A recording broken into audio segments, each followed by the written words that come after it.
It is time to make an update for one of our core mechanics in teamfight tactics, the Tome of Traits. First up, what is the Tome of Traits? It is a consumable that takes up a slot on your bench, and when you sell it, it will open up an armory, allowing you to make a choice between 4 different emblems. How do you get this tome? Well, there are a few different ways to receive one. You can get it from the augment Ancient Archives 1 and 2.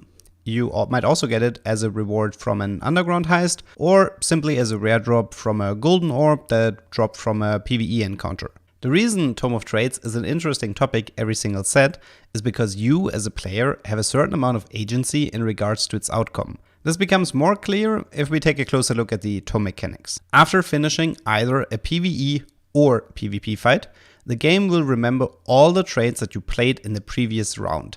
In this case, it doesn't matter if the traits are activated or not, everything is taken into consideration.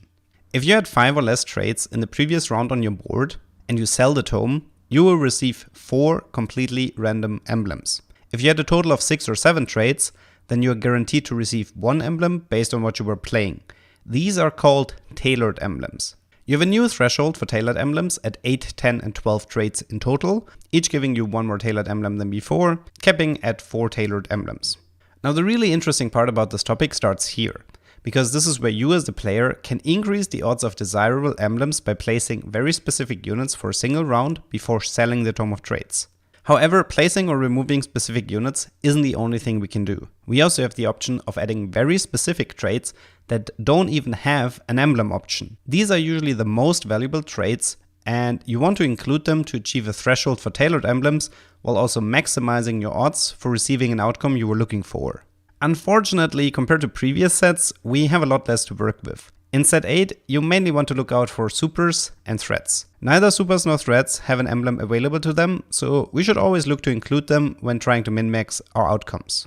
If we want to get really technical, then yeah, we could also count, like some of the legendary traits like Corrupted from Fiddlesticks, Forecaster from Jenna, and Arsenal from Aphelios, which would also fulfill the same condition, but let's be real, you would only consider manipulating the Tome of Traits in the early game, way before any legendary units could realistically show up. If you are interested to know which emblems ended up being tailored, your armory will always follow the same logic. The first tailored emblem shows up at the very left, the second will appear at the very right. Your third tailored emblem is second to the left, and your fourth is second to the right. Here's a quick example to bring this all home. I currently have a total of 10 traits showing up on my board, and I sell my tome.